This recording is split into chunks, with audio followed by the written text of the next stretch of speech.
નમસ્કાર વિદ્યાર્થી મિત્રો, વાલા ભાઈ બહેનો, ફરી એકવાર વિડિયો લેક્ચરના માધ્યમથી આપ સૌનું સ્વાગત છે. લાસ્ટમાં આપણે વાત કરતા હતા વાહકતા ટોપિકની અંદર. વાહકતાની અંદર આપણે એવું જોયું ઓસ્વાલ્ડનો નિયમ. ઓસ્વાલ્ડે એમ જણાવ્યું હતું કે મંદન કરવાથી વાહકતામાં વધારો થાય છે. હકીકતમાં ઓસ્વાલ્ડે મંદનથી વાહકતા વધે છે એવું નહોતું જણાવ્યું. રિયાલિટી એવી હતી ઓસ્વાલ્ડની કે મંદન કરવાથી આલ્ફા વધે છે એવું કીધું હતું ઓસ્વાલ્ડે. ઓસ્વાલ્ડે શું કીધું હતું? મંદન કરવાથી આલ્ફા વધે. આલ્ફા એટલે કે વિયોજન અંશ, એમાં વધારો થાય મંદન કરવાથી. હવે સમજી લો વિયોજન અંશ શું વાત છે. વિયોજન અંશને આલ્ફા કહેવાય, બરાબર. અને વિયોજન અંશ એટલે લેમ્ડા એમ અપોન લેમ્ડા 0 એમ. વિયોજન અંશ શું છે? લેમ્ડા એમ અપોન લેમ્ડા 0 એમ. આપણે આ ચેપ્ટરમાં વિયોજન અંશનો આવો મતલબ કરીશું, લેમ્ડા એમ અપોન લેમ્ડા 0 એમ. દરેક ચેપ્ટરમાં આના મતલબ જુદા જુદા છે. વિયોજન અંશના જે મતલબ છે દરેક ચેપ્ટરમાં અલગ અલગ છે. આપણે આ ચેપ્ટર પૂરતું વિયોજન અંશ એટલે આપણા માટે શું છે? Lambda M upon lambda 0. Lambda M એટલે શું? તો લેમ્ડા એમ એટલે મોલર વાહકતા.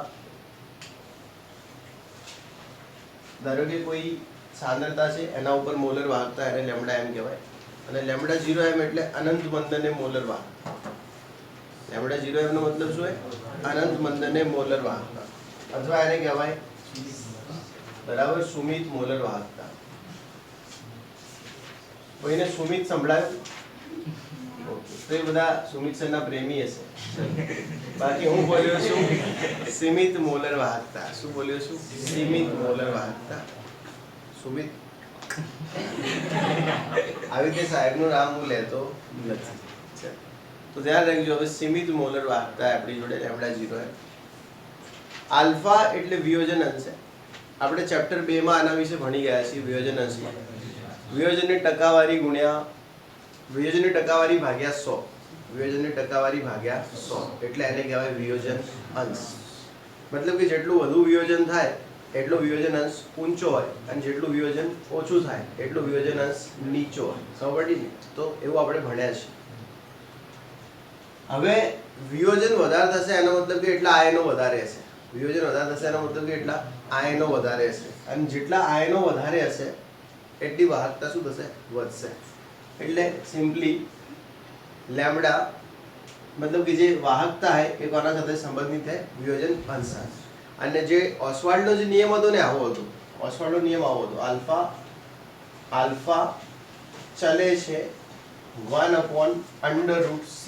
આ ઓસ્વાલ્ડનો નિયમ હતો. ઓસ્વાલ્ડનો નિયમ શું હતો? આલ્ફા ચલે છે 1/√c. મતલબ કે સાંદ્રતા ઘટાડવામાં આવે તો વિયોજન અંશ ઊંચા જાય. એટલે આપણે એવું બોલતા હતા સાંદ્રતા ઘટાડવાથી આયનો વધે. ખબર છે? કાલ આપણે પાણી ઉમેર્યું હતું.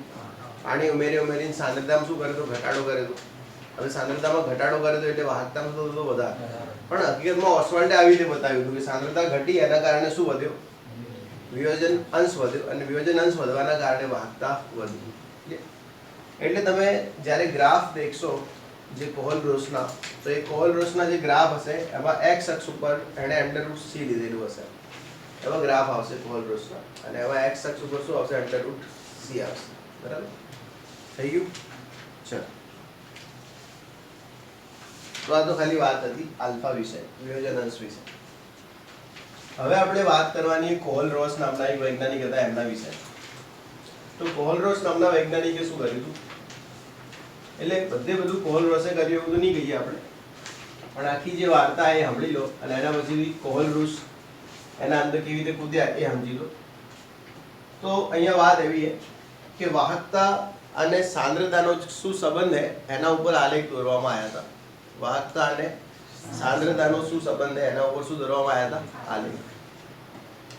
તો સાંદ્રતા જે છે એ c. બરાબર? આપણે ત્રીજું ચેપ્ટર ચલાવી રહ્યા છીએ. ચલો, તો સાંદ્રતા શું છે? c. અને વાહકતામાં આપણે બે પ્રકારની વાહકતા વિશે વાત કરીશું, એક લેમ્ડા એમ વિશે અને એક લેમ્ડા 0 એમ વિશે. હવે પ્રબળ અને નિર્બળ વિદ્યુત વિભાજ્ય માટે આલેખ દોરવામાં આવ્યા હતા.